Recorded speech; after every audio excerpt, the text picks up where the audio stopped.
Greetings to my fellow peace blunderers, and today I'm addressing what is a very popular request. Actually, today we are settling the age-old debate, which is better, the queen or the two rooks. Sometimes there are positions where you can clearly see that you can force a trade a queen for two rooks, and you are not really sure whether to go for it, whether this is actually good for you. And helping you guys figure this problem out is exactly the purpose of this video. Now, the reason why so many people can't really tell which one is better really stems from the fact that there is no definitive answer. It all depends on the position. And yes, technically, the two rooks are worth 10 points, whereas the queen is worth 9 points. So looking at this from material value perspective, you could easily make an argument that, well, the two rooks should be better than the queen in most positions. However, from my personal experience and the general consensus seems to be that it's really about 50-50. So which positions favor the rooks and which ones favor the queen? Let's find out. Now, when it comes to the position that you're seeing right now in front of you with your beautiful eyes,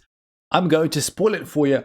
This position is clearly favoring the queen. That means that the person with the queen is going to be clearly better. And before I spill you the beans, feel free to pause the video if you want to figure out for yourself as to why this position is better for the person with the queen. And you can even try to figure out the sequence of moves that we need to make to force that desirable trade. I'm going to give you 3 seconds. 3, 2, 1. All right, let's get on with the answer. Now, the number one factor that we need to assess always is the safety of both kings. The more exposed your king and your opponent's king are, the more inclined you should be to be the side with the queen. And the reasoning here is very simple. The more your king is exposed, the more you would like the opponent's queen to go away from the board. And that is because the queen is such a lightning quick attacking aggressive piece. It is thirsty for all kinds of tricks and checks and forks that it can do with your king and other weak pieces, provided that your king is a little bit exposed. At the same time, if your opponent's king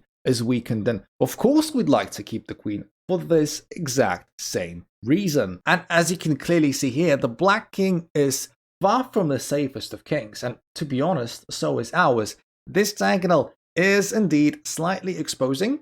Our king is okay-ish, but it's not as protected as it could be. So again, the more vulnerable the kings are, one or the other, especially both, the more interested we should be to play with the queen. Factor number 2 to consider is the number of open lines, and, this is very important, presence of weak pawns on these lines. You see, when both kings are relatively safe and we're not talking about a dynamic fast-paced attack on the king, the thing that is going to matter ultimately is the long-term pressure on weak spots. So if there is a position where there is a semi-open file and on that file there is a weak isolated pawn, two rooks are going to prevail, simply because the two rooks will be able to gang up on that weakness, and because there are two pieces against one, two rooks versus one queen, there will be one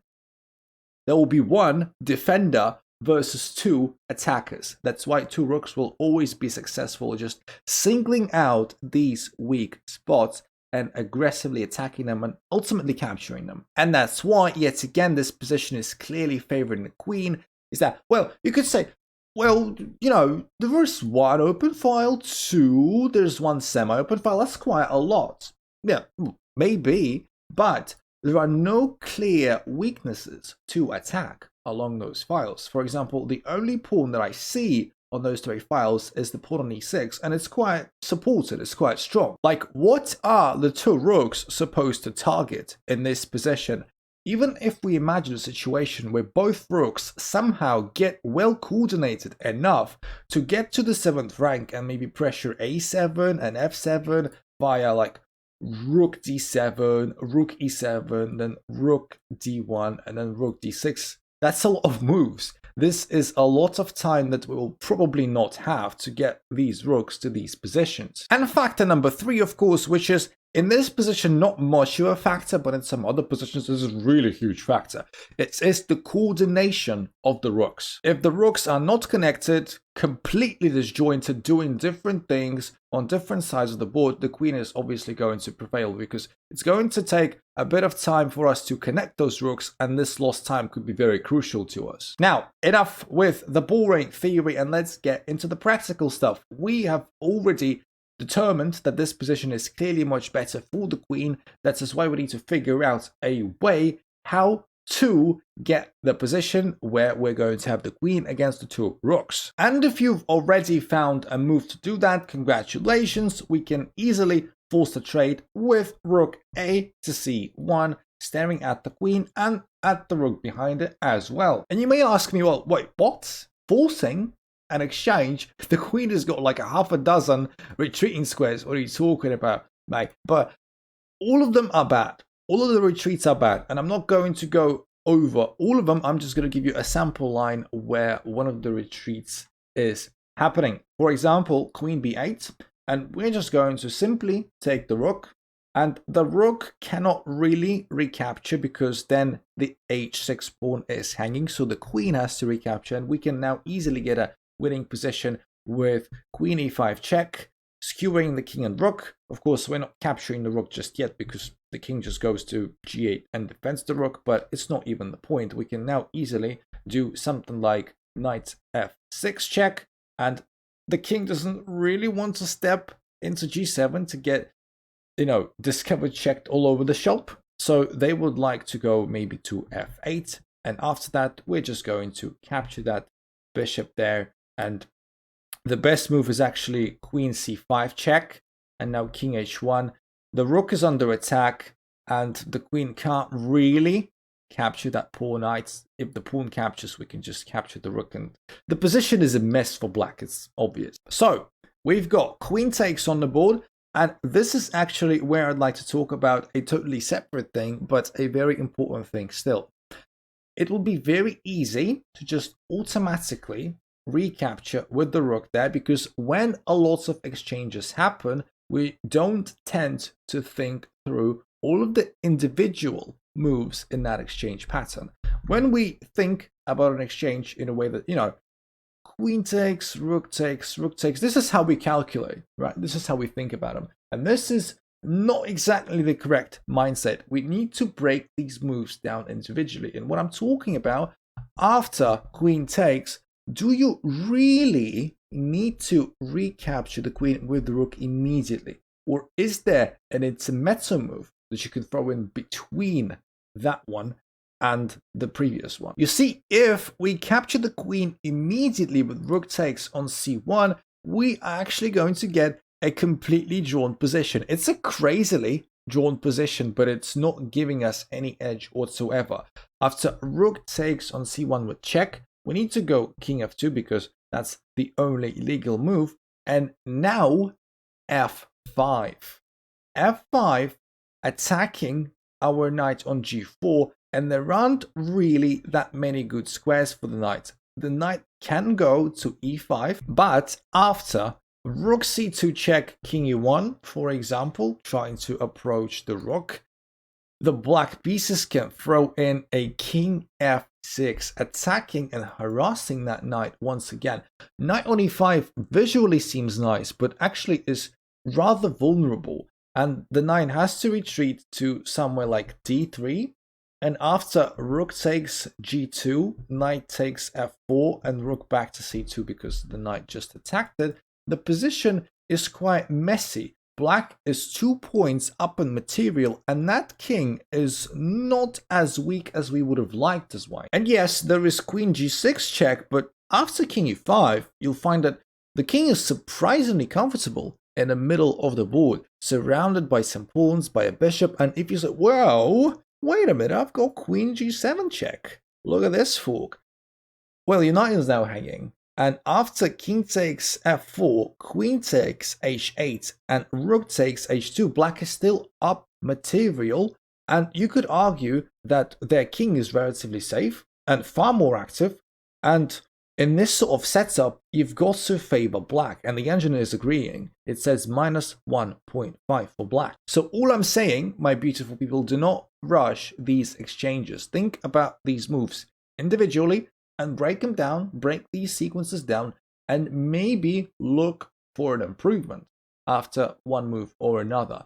And in this case, instead of recapturing on C1 immediately, I recommend you to throw in the exact same move that I showed you in the position before, which was Queen E5 check. This Queen E5 check is actually very important because if you remember the last position, our opponent just played F5 and kind of blocked our queen down a little bit. Apart from that, the queen on E5, which we got there basically for free because it's a check, consider it a free move, is way more active than on H5. So we get King H7, and now again, this is also a point where you may want to look for some intermezzo move. Now, there are none that are any good, but still, you need to try and look for them, provided that you've got sufficient time on a clock.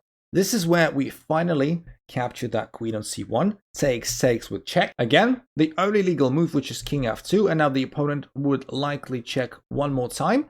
Rook C2 check, simply because maybe in the future they want to target this B2 pawn when the queen leaves diagonal, which is not a bad choice.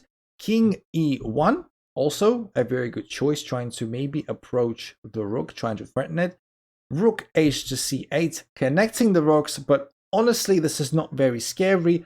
After queen takes F4, the crucial pawn that was blocking these escape squares from our king, the black's attack is sort of running out of steam. Some checks may follow with Rook C1 check, King F2, Rook C2 check, King G3, and our king is totally safe. And don't forget that this pawn is still hanging. And exactly what I said at the beginning of the video happened on the board. The rooks did manage in the end to coordinate themselves quite well and even post some minor threats along the second rank. But it took them a lot of time, and it is time that the black side unfortunately does not have. This pawn is going to inevitably fall, as well as probably after a series of checks, this pawn and then this pawn. There are just too many weaknesses that the queen is going to exploit in a lightning quick style. So yeah, my friends, feel free to set up this original position on the board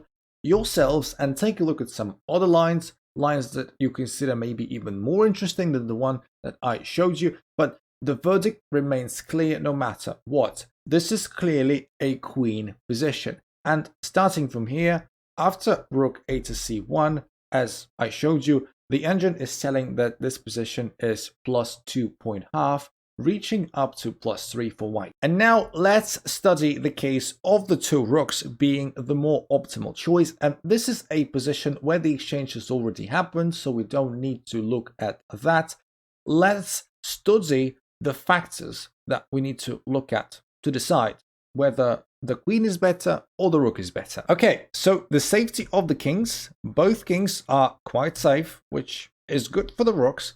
And we've got a nice semi-open file, and what's more important, the semi-open file is worth absolutely nothing unless there is a weakness, and there is one. Look at this pawn. We are going to gang up on that pawn with our rooks, and it's going to be a target for us. And when it comes to rook coordination, I say we're looking pretty good.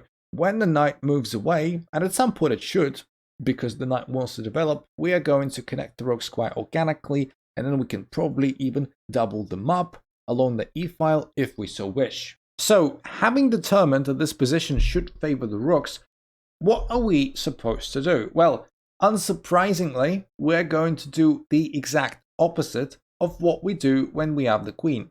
Remember how the queen was really all about maneuvering around, causing problems all over the board, fast-paced attack, and targeting weaknesses? Well, here, it's going to be about slow, persistent buildup of static pressure. We do not want much dynamics in the position because ultimately the rooks are going to be quite clumsy and not fast enough to respond correctly to this dynamics. So here we've got a menacing battery staring at G2. Well, it's not staring at G2 yet because this pawn is blocking that battery, and we are really interested for that to stay this way. One of the best moves to play in this position is to play bishop e3, sort of blocking our rook up, yes, but at the same time we are preventing any immediate threats should this pawn move forward. And this is okay for us. As I say, we may as well take it slow. And now the person with the queen will be expected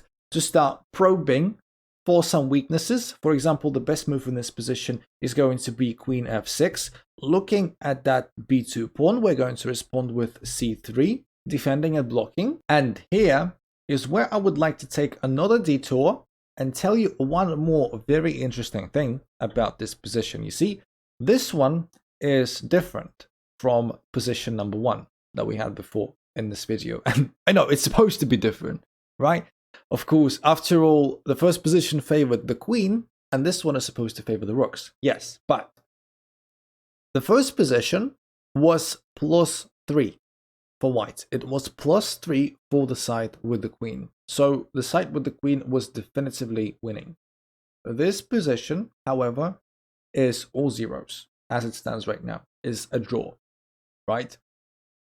And you can ask me, well, how, if it's all zeros, how is this position supposed to favor the rooks? The side with the queen is almost certainly going to lose, or at least be in a losing position, if after some time they fail to find some weaknesses to pry on. And most of the time, the person with the queen will know that, or at least will subconsciously feel that. They will try to make things happen. They will try to force their hand. And it is in the forcing of their hand where they're going to most likely make inaccuracies or mistakes which will allow us to win. And don't worry, if you guys don't yet understand what I'm talking about, allow me to demonstrate. The black pieces may start to go wrong after something like bishop d6. Looks quite natural and seems logical, right? We are going to create another battery along this diagonal and maybe threaten h2. Okay, so we have knight d2. Of course, we'd like to develop the knight and connect the rooks. With the pawn on c3, it's kind of difficult to develop the knight onto c3. That's why we go to d2. And after queen e5, getting that battery, we're going to play g3. Of course, we don't want to allow any captures on h2. And believe it or not, just a couple of moves ago, this position was all zeros. After this maneuver, the position is already plus 0.6. Just out of nowhere, out of thin air, by black trying to play his natural game when you're with the queen, creating threats, being active, we got this advantage which we may not feel just yet, but trust me, we will feel it soon enough. And it's in these moments when after X amount of moves, hopefully, when we'll be able to capitalize on our advantage, black will be thinking to himself, well, where did I go wrong? What have I done wrong? I thought I was doing everything right. And the black may as well try even harder with something like h5, for example, attacking the king side even more, attacking that target on g3, to which we're going to say, okay, I'm just going to play with my rooks the way I'm supposed to play. I'm going to play on the open files and I'm going to attack weaknesses. And one way to do that is going to be through a4, attacking a pawn on b5, like so, and creating an open file potentially for us. The black pieces would probably like to address the issue of the hanging bishop, especially hanging with check as well, when the line opens up, and it does look like the line is going to open up. So it's likely that they will move it someplace safe, probably to c6. And now we're just opening the file as we should. Pawn takes, most likely pawn takes, leaving this pawn on a6, opposing the rooks, probably not the best idea, so it's better to capture with the pawn than with bishop. And now we've come to a point in a position where after 6 moves since the start of our study, black hasn't achieved all too much, honestly, whereas us, well, we have achieved quite a lot. We have managed to open up this A file, we have connected our rooks, we have slightly developed the knight, and we shored up the dark squares around our king, whereas the light squared weaknesses will actually be quite hard to exploit as long as the pawn is staying there, blocking that light squared bishop. And having improved our position strategically, it may be time for us to look for tactical ideas as well. I know this one, for example, that I'm about to show is not really super easy to find, but if you do find it, good job. It will help us win even faster with something like c4.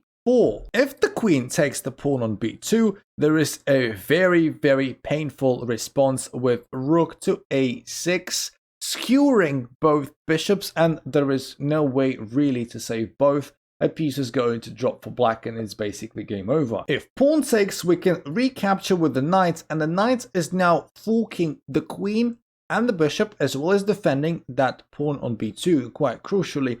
And one of the pieces is going to fall, of course. It is going to be the bishop, and we're already relinquishing black of the bishop pair, which is already quite nice. And if the pawn advances with b4, we can still play the same idea of rook e6, attacking both bishops. And this is not a case where the piece is going to drop, but you can clearly see the idea. We can probably even double up along the a file and start targeting c5, and when c5 falls, b4 is most likely going to fall as well. As you can see, sometimes in these seemingly calm positions, if we go back, it seems like black is the one who will try to play for initiative, being the side with the queen, trying to create threats, but this can actually backfire. Sometimes these attempts to create threats will lead to absolutely nothing, buying time for white, and when white finally manages to develop and basically open up some files and create some threats of their own, black may not be able to respond efficiently. So yeah, if you just so happened to find this video useful, please like and subscribe. Follow me on Twitch. I stream Wednesdays, Fridays and Sundays usually.